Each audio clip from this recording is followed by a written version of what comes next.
ñuy jaajëfal bu baax Ndeye Comba Diop Kane ci xibaar yi ci kàllaamay Kocc mbokk yi dal leen ak jàmm ci li nga xamante ne moo di seen magazine édition du soir tey ni mu fas yéene tëddee moo di dossier wu bés bi ñu dalal itam suñu gan di Demba Gueye xam-xamam màcc loolu jëm ci wàllub pétrole ak énergie suñ ci noppee ñu ànd ak Assane Gueye ci vue du net ak li nga xamante ne moo di revue de la presse africaine waaye laata ñuy gën a xuus dañuy nuyu suñu ñi ñu sekkal plateau bi ba noppi doog a wéyandeek yéen ci liñ leen tënkal ñu tàmbale ko ak suñu gan Gueye monsieur Demba Gueye ñu ngi leen nuyu. maa ngi lay fay madame Awa Diop Ndiaye. di leen sant di leen gërëm. si invitation bi. jërëjëf di nuyu aussi sa collègue. d'accord merci beaucoup si kanam tuuti ñu ñëw ak moom kon ci li nga xamante ne moo di wàllu énergie ak pétrole li nga xamante ne si la ñu fas yéene sukkandiku rek mi ngi aju ci hausse prix courant bi nga xamante ne wax nañ ko annoncé ko ne le 1er décembre lay entrer en vigueur waaye laata loolu itam ma nuyu Assane Gueye namoon ko lool Assane nuyu naa la. raw la lool Awa di la fay di nuyu suñu invité ak mbokk yi ñuy seetaan. voilà du ñu def lu dul tombale ak dossier bés bi ñu jagleel ko tey xam ngeen ne ñaar fukki fan ak juróom-ñett ci weeru novembre bi ñuy màggal bés bi ñu jagleel ci biir réew mi wàllub càmm gi mu nekk nag bërëb boo xamante ne yëngu ñi ngi jànkoonteel ay jafe-jafe ba li ni mel moom moo gàllankoor comme nga mu waroon jël réew mi mu sooxee ñu ànd ceeg maamu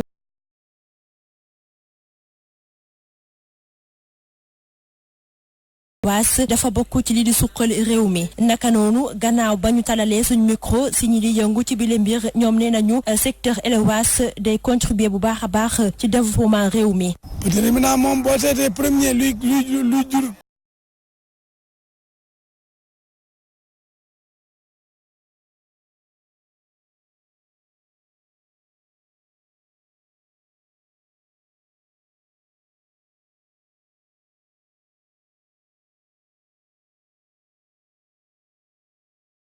dundee fii daanaka boo xoolee ci élevage la jóge boo xoolee ci ginaar ci élevage la jóge nag yi ñuy lekk ci élevage bi la te nag yi c'est pas seulement la leen di lekk rek nag yi seen béjjén yi dañ ko soxla ñu koy defaree ay dàll ak weey yaa ngi dégg der yi jëlu ma leen ko expliquer xam ngeen ko mooy cuir ay tubéy ak yére gi lépp la ci tubaab yi di ñëw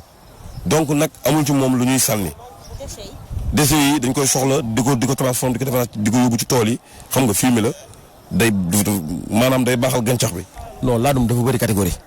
dafa ku lu nekk catégorie boo bëggee laadum 400000 am na laadum 1 million am na laadum ba 10 millions am na ça dépend ci xar yi ak deret yi xarit ordinaire ça dépend ci xar nu muy toll rek xaru 50000 mu nga wax xaru kii nii waaw mais comme yii moom seen prix ñu ngi commencé ay 300 dem ba ay 2 millions ay 10 millions fi lépp a ngi ci.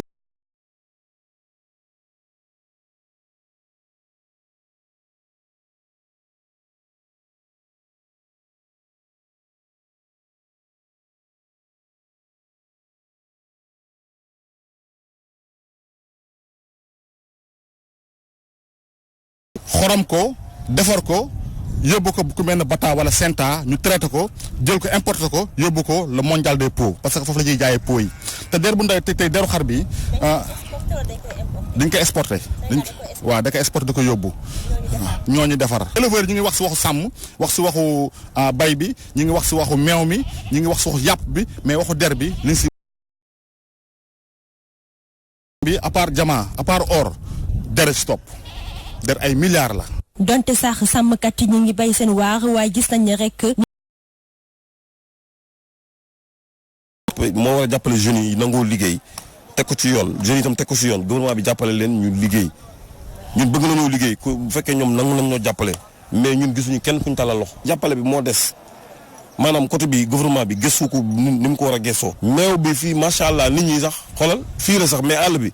des fois da ngay gis ñoo xam dañuy ratt ay nag ba nga xam ne duñu am kuñ ko jox ba dañ koy ay bërigo yu ñu xotti lañuy dañ koy tuuraat ci bërigo yi nag yi di ko naanaat fii ci Sénégal yaa ngi dégg dañuy tuuraat meew mi nii di ko joxaat nag yi di ko naanaat kan moo koy jël foofu ñëpp a ko am àll boo demee côté Fuuta noonu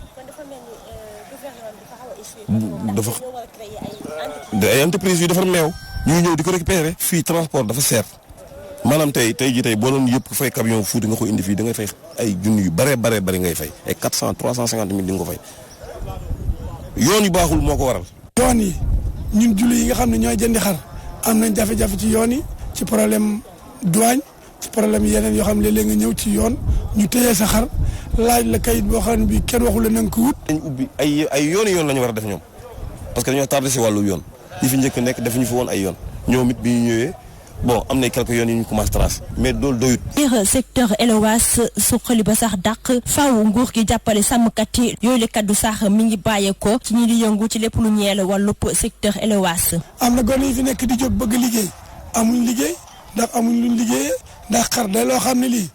du métier moo xam mi xel a koy def capital moo koy def. donc ñooñu lu war si ñoom ripaas bu doy élément bu doy ni nga koy def tuuti maa ngi koy dégg quoi mais taxul ñu wax. mais état moo war a def loolu état rek moo ko war a def amul keneen. ngooñ la ñuy jënd ripaas jënd njugub jënd ñebbe lépp di ko xonte suñu xar yi te lépp a cher li ma lay kontal nii lépp a cher donc pour ñu mun ñu gis suñu bopp bu baax a baax foog yooyu wàññeeku su yooyu wàññeekoo bu ñu gouvernement bi dimbalee ba loolu wàññeeku tamit dina bokk ci lu ñuy dimbali. élevage nag mu doon la nga xamante ne baax na lool fii ci miim réew waaye tamit bokk na ci la nga xamante ne dana tax koom réew mi daal di avancé bu baax a baax waaye lu ci doy waar moo di ne sàmmkat yi nee nañu nguur gi da leen xaw a beddi lu lay waxal sax ñoom nag ñu ngi tallal seen loxo di ñaax gouvernement bu Sénégal na taxaw bu baax a baax ci bile secteur. Mamou Diaby Gassama ak Ibou Guèye ñu leen di jaajëfal ci dossier boobu ni mu ko waxee woon ci ndorteel li suñu gan di Demba Guèye di spécialiste en énergie et pétrole nekk itam ancien conseiller technique bu premier ministre Mohamed Boun Abdallah Dionne ci wàllu énergie ak pétrole gannaaw bañ ko nuyoo sànq dañuy def lu dul soobu ci waxtaan bi comme niñ ko waxee woon rek prétexte bi moo di hausse bi ñu nar a nemmeeku ci wàllu courant bi mu nekk augmentation boo xamante ne dafa nar a entrer en vigueur le 1er décembre monsieur Guèye li ñu lay njëkk a laaj mooy est-ce que hausse bi c'était évitable ndax mënoon naa ñàkk. waaw maa ngi lay sant Awa madame Awa balay mooy wax tuuti ci évitable ou pas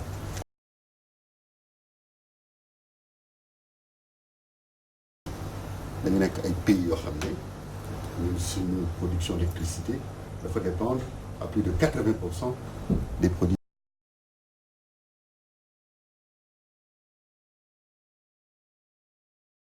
importés mu xoj ñu ñaari yoon xoj bi moo di ñun amuñu benn maîtrise sur le cours du baril parce que le pétrole est coté en dollars beneen xoj bi moo di on n'est pas à l'abri de l'indisponibilité il y a des vulnérabilités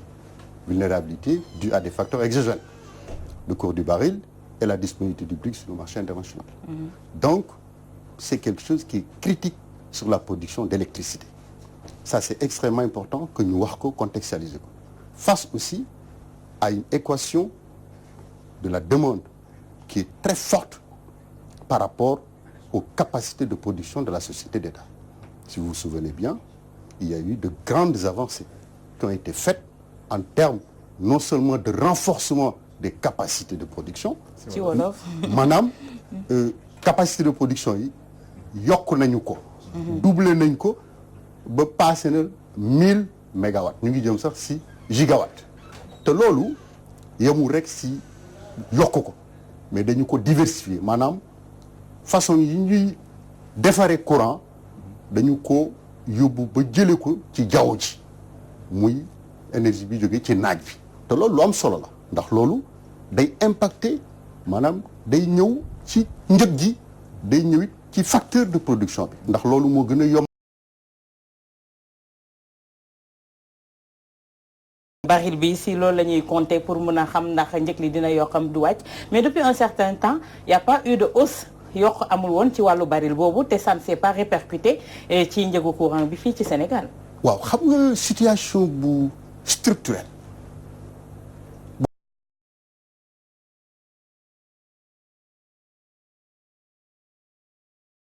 situation dafa nekk une situation structurelle ndax boo xoolee depuis bu nga xamante ni ñuy wax indépendance ba fi ñu toll état bi dafay subventionner Senelec donc loolu mooy situation structurelle boo xam ne njëgu baril bi mu ngi ci mais investissement yi nga xam ne société bi war na ko def pour mën a satisfaire la demande mu ngi ci cours bi mu ngi ci mais aussi gestion bi ak management bi mu ngi ci ndax lépp dafa bokk ci gestion booy gérer dama ay facteurs exogènes yoo xam ne da ngay conjuguer ñoom mais dama ay facteurs endogènes yoo xamante ni da nga koy gérer aussi loolu moo tax ma ne la même bu kuuru baril bi wàccee dana am noyyi bu mu permettre Senelec ci ay njëgam waaye impacté wul maanaam laalul ba jeexal li nga xamante ni mooy jafe-jafe structurel yi nga xamante ni moom la am. mais kon Senelec dina noyyi mais askan bi duñu noyyi. maa ngi ñëw ci loolu ndax.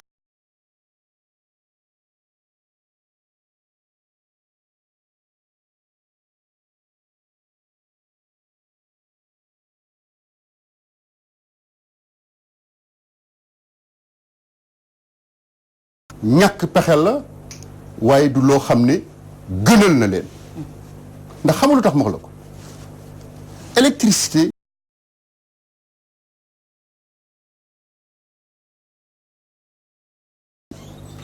loolu la énergie nekk ci koom-koom énergie bu doy te njëg gi yomb loolu mooy tax koom-koom dox loolu mooy tax entreprise yu ndaw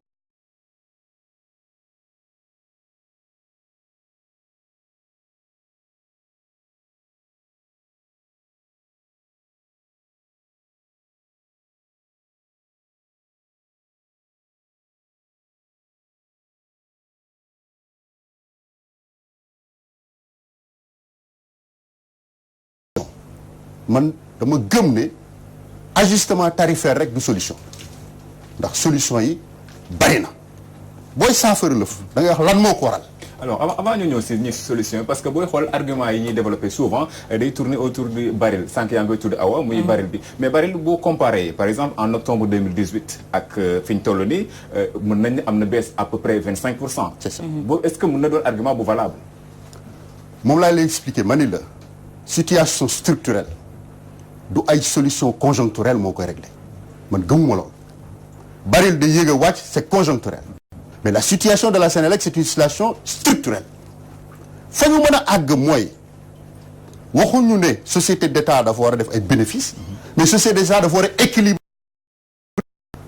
ndax bu fekkente ni État chaque année fekkente ni war na ko génne ci ay milliards pour jox ko Senelec si ñuy wax compensation tarifaire te compensation tarifaire li koy waral xam nga mooy lan dafa am lu ñuy wax ci révision tarifaire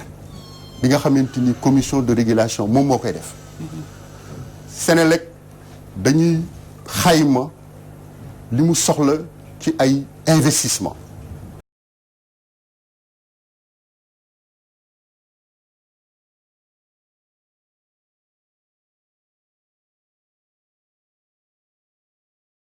bu fekkente ni Senelec ci liggéeyam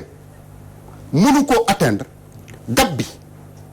bi nga xam ne moo nekk ci diggante revenu max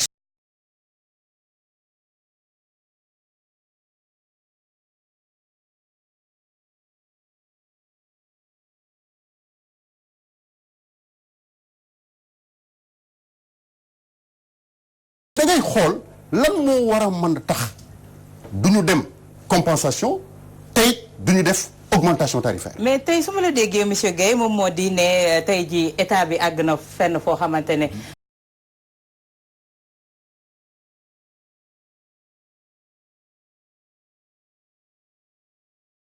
suqaliku de ce fait lii répercuté wu ci population bi lay répercuté bi avec cette hausse là. waaw mais war nañu mën a xool aussi ndax wax naa leen ne la ajustement tarifaire moo war a mujj. dafa am benn mais si la ñu mujj fi mu nekk nii. lu may ñëw dafa am benn ça veut dire que le mal est beaucoup plus profond. am na benn ancien directeur général du Hydro-Québec bu ñu wax André Caillé mu ne ko le meilleur DG de Hydro-Québec waxoon na ne ajustement tarifaire dafa am ñaari risque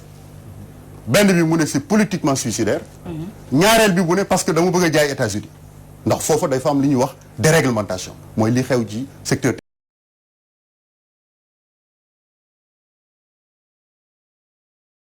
à l'interne te it du ma mën a jaayee bitim réew ndax ña nga xam ne ñoo nekk sur le marché nord-américain dañuy dem ci beneen compagnie jëndi fa mais duñ jëndi ciment moo tax ma ni nañu xool lan la ñu mën a def ba li tax Senelec du atteindre revenu maximum autorisé bi foofu la wax ji ne alors mais fi mu nekk ñaari risques yi mu tudd léegi daanaka ñaari risques yëpp mi ngi am si Sénégal ndaxte boo xoolee wàllum politique gars yi commencé nañoo jóg di ñaxtu li jëm si mbir mi tey tamit en 2017 ki fi nekkoon jiital Sénégal dina wàññi ba sax dinañ mën a jaay sous raison bi alors que bu lii amee du mën a ne. waaw xam nga moom laa la wax léegi rek wax naa leen ne leen gëm naa ni lu jafee nangu loolu autorités yi ndax dafa nekk loo xamante ni ak ambition yi ñu wax bëgg ko vraiment man gëw ma ne njëg gi doon na lu ñu mën a accepter boobu façon ci yombin mais expliqué naa la léegi man li ma gën a loolu mooy lan mooy saafara yi ndax am na solo xam nga lii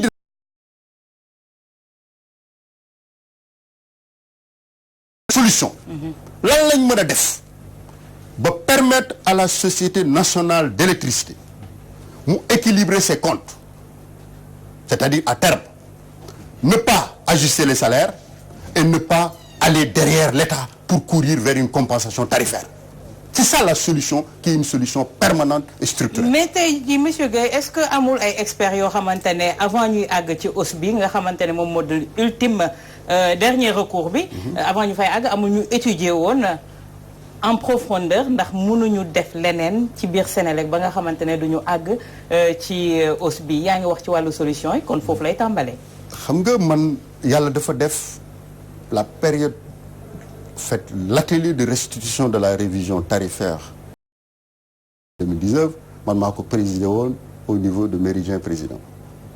avec les consommateurs la Sénélec la commission de régulation et waxtaan nañu ci fànn yu bari parce que gis nga entreprise bu mu mënti doon ba ci seen kër gi la vocation d'une entreprise je parle au sens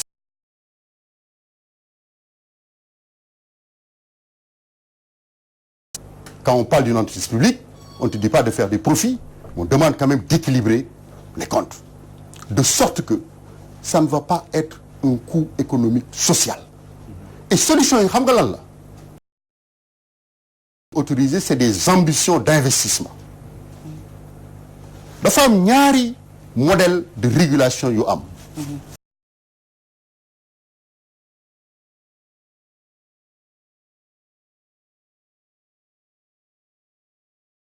de la performance qu'on appelle PBR Performance Based Regulation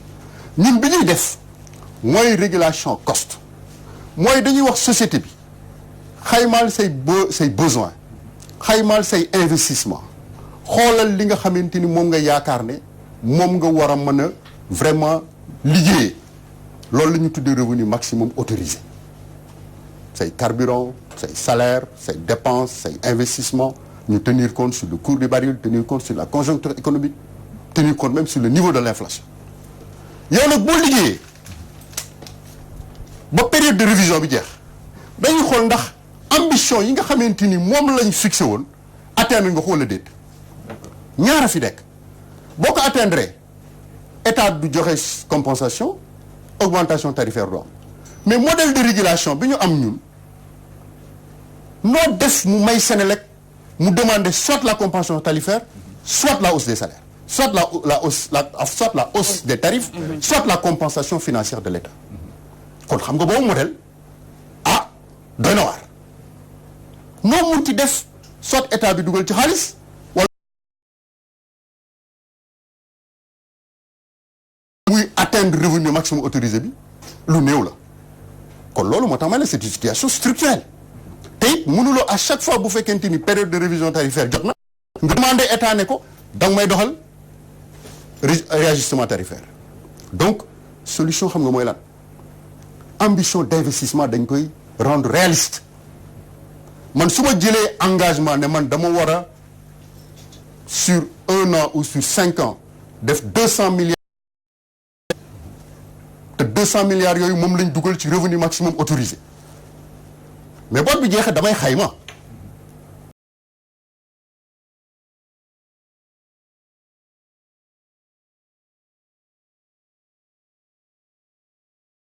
mais bu beneen année bi ñëwaatee man ma teewaat le même niveau d'ambition mais attendez cela veut dire quoi? Cela veut dire que day am répercussion. Bien sûr. loolu moo tax à chaque fois ngay dégg ñu naan état bi yoreel na Senelec nangam. ci compensation yoreel na Senelec nangam ba mu mujj doon accumulation donc le modèle même de régulation. mais tey à vous entendre dañ ko war a parler xoolaat. monsieur Guèye moom moo di ne àgg nañu foo xamante ne fi mu nekk nii solution amatul ci fànn boobu ndax suñu demee li ma wax sànq moom moo di ne yokk courant bi moo doon décision bu mujj bi suñu demee ba àgg fa moom moo di ne si yeneen yi fànn yi mooy foofu tamit dëgër na këcc tey ji yokk bi ça va crescendo ndax nee nañ tàmbali woon nañ ko bii xëy na mooy boo xamante ne il faut ñu justifier ko moo tax ñu wax ko. man dama gëm ne le président Macky Sall c'est la peine au cœur qu'il va assister à une hausse du tarif de l'électricité parce que boo xoolee quand même mine de rien ça fait 12 ans hein. Vraiment on n'a jamais parlé de hausse du tarif de l'électricité au contraire en 2017 on a eu quand même une baisse du tarif de l'électricité qui a impacté laal carrément vraiment askan bi kon mënuñoo dellu siwaat 2 ans après ñu waxaat waxu augmentation loolu nee naa la lu jafe la ci xolu ñi nga xamante ni ñoo ñuy gouverner.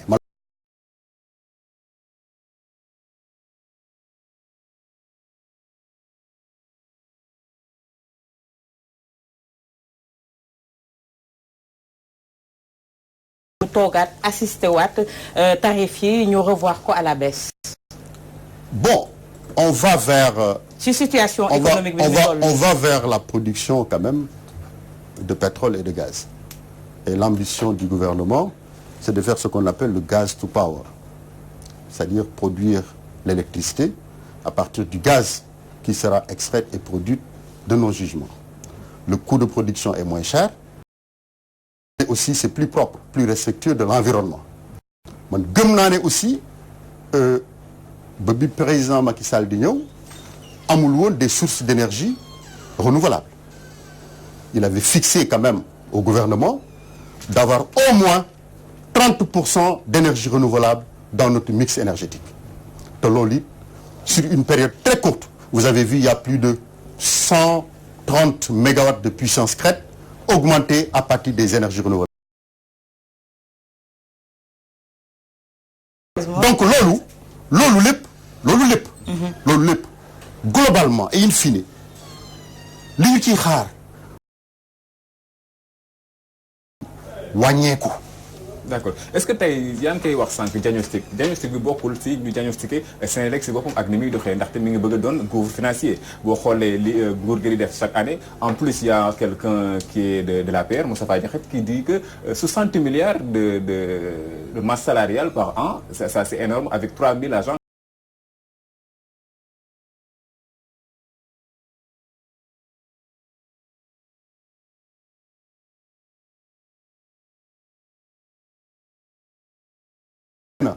Il y a 2 leviers lorsqu'une entreprise est en crise. Soit il faut réduire les charges ou augmenter les ventes, ou les deux à la fois. Je réponds à ta question. Toute situation a des causes exogènes et endogènes. Toute situation a des causes exogènes et endogènes. Les facteurs exogènes, on dit des facteurs incontrôlables. Maanaam mënuñu ko contrôler. Mais les facteurs internes yi ñu mën a contrôler nañ ci agir. Et je te rappelle André Caillé. mais malheureusement yaa ngi wax sànq ci wàllu ressource bi mais temps bi moo ñu xoj peut-être que en français dinañ ko gën a mën a développer.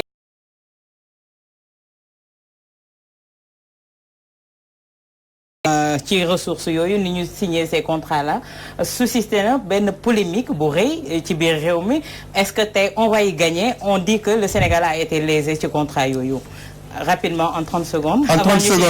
secondes awa. loolu waxu ki yàq la man yàlla def na liggéey naa ci dossier ay at. et wax dëgg yàlla mën naa laa wax fii ne la ñaar fukk pétrolier. presque 70 yi 100 francs bu ne 70 yi réew mi Sénégal moo ko moom ci ay redevances moo ko moom sur sa part sur le profit oil.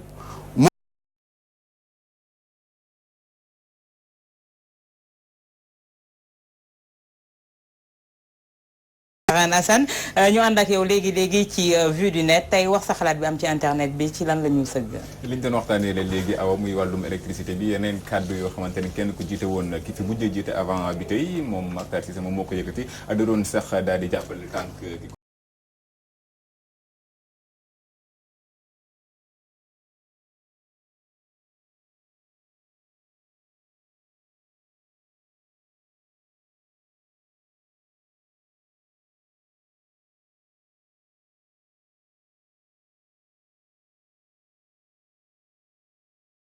commenté bu baax mbir moomu ñu tàmbali ay awar rapidement ak Soye Diagne bi nga xamante ne moom moo njëkk a commenté di ko fàttali ne rek moom bi muy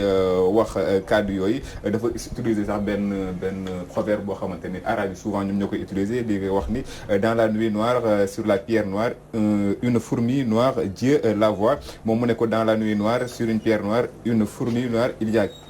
quelqu'un qui voit ce quelqu'un là c'est celui qui compte donc c'est Macky Sall moom mu koy xam ne ni rek peuple bi moom mooy compter ndaxte moom mooy dafa jum fu nekk nii peuple boobu nag ngeen fas yéene écraser maanaam xoxatal ngir nangu wala jël seen perte manque à gagner bi ngeen tudd jàpp si ay milliards yu bëri kon nag war ngeen xoolaat seen bopp Pape Niang Sané ne ko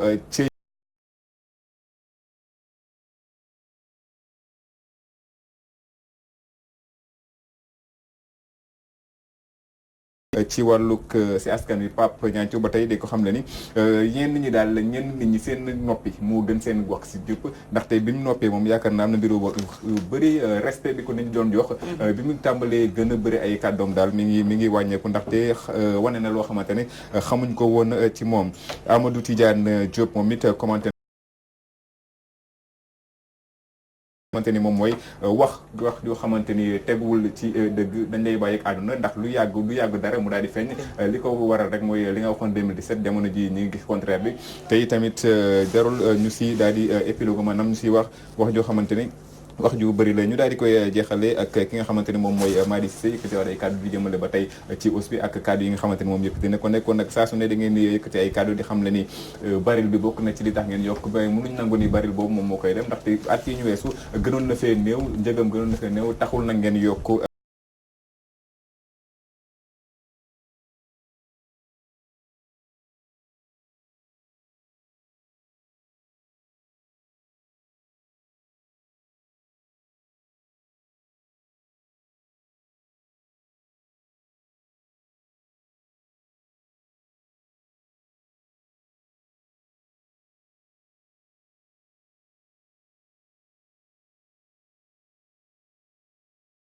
Chadia Diakhaté ci li nga xamante ne moo di revue de la presse africaine.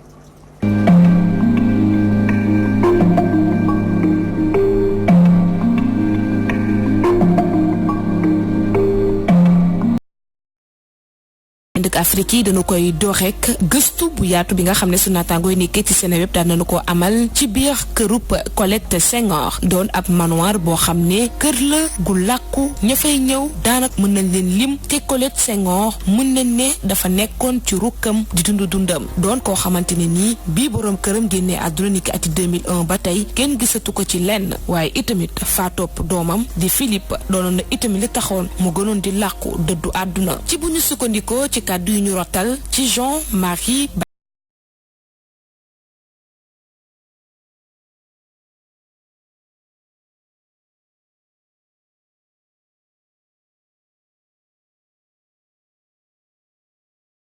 ci poche yi bu xëyee xool li nga xam ne moo di jardin bi daal di joxe ay instruction dugaat bu ñeenti waxtu ci ngoon jotee lay génn daal di xontu fanweeri simili dugaat ci néegam ci ëllëg sa bu fukki waxtu jotee rek lay génnaat jaabante yi bëriwul woon xay personnalité yi nga xam ne dañoo jógewoon ci réew Sénégal di ko seesi ci moom du woon lu mu leen jàppal waaye lu mu bëggul woon la bu ñu sukkandikoo ba tey ci Badiane may expliquer lii su naataango yi nekkee ci Seneweb moom Colette Senghor nekkoon ku dëddoon àdduna waaye itamit koo xam ne lañ ko doon sees si bëri wut xanaa maître Boukounta Diallo nekkoon xaritu ak promotion Philippe Maguilène Senghor wala ab rakkam ba ci ab infirmier am ki ko doon saytu li nga xam ne moom moo wér-gu-yaramam ak kenn ku yoroon ko moom Colette Senghor fas yéene nag dabu njabootam di Léopold Sédar Senghor ak doomam jili di Philippe Madeleine Senghor ci sëg catholique yi nekkee ca Bel-Air. comme moom xëy dañu nettalil arrestation bi ñu nemmeeku ca banlieue bu Ndakaaru police moo daal di dabu jàpp lu toll ci 200 ak fukk ak juróom-ñeenti defkatu ñaawtif ñu jàppoon ne ñu ngi doon lëmbee banlieue bi ci noonee bu Guédiawaye moo def ab opération gi ni mel niki ñaar fukki fan ak ñaar jàpp ñaar fukki fan ak ñeent ci weeru novembre gi ñu génn defkatu ñaawteef yooyu nag dañ leen a téye ndax dañ doon mandi te nëbbuñu ko daan defi atte ñàkkal ci koñ yi ba pare di jaay wala di yor li nga xam ne moom moo di ab yamba ci noonu itamit ñu ci bëri dañ doon yor li nga xam ne moo di gànnaay te loi mayu leen ko loolee sax tax police def ab descente teg leen loxo buñ sukkandikoo ba tey sunu naataango yi nekkee ci Nettali.com ñu ngi xam le ne lu toll ci 200 ak ñetti pièces jotalee na teg loxo fukk ak juróomi moto yóbbu nañ leen fourrière ak fukk ak ñeenti oto. ñu jeexalee ko ci République démocratique du Congo ak sunu naataango yi li ñu xëyee di RFI Afrique muy ñaari congu ya nga xam ne amal nañu ko ci base ba nga xam ne dañu ko faa tëral def fay médecin ngir ñuy faj jàngoroy Ebola. mondiale de la santé ñoo fa féetewoo ci diwaanu Biakoto ñaareelu congo bi nag ñu ngi ko amal ci centre de traitement Ebola boo xamante ne nii mu nga nekkee ci 40 kilomètres ci digganteeg Mancina ca territoire bu Beni ñu ne nag congo yi ni mel duñu ne guléet ndax saa su ne dañuy bëgg a fàtt ña nga xam ne ñooy faj Ebola wala ña nga xam ne jot nañ fa internet ñu am jàngoro jile mu doon nag situation boo xam ne autorité yi métti na leen lool ba tax ñu ubbi seen enquête bu yaatu ngir xam ñan ñooy def ñaawteef gile ñàkkum kaaraange gi nag day gën a compliqué liggéey gi ndax saa bu ñu bëggee xool naka la ñuy def ngir daal di jeexal épidémie bi ca bërëb ba ñu congati leen ca diwaanu Ituri.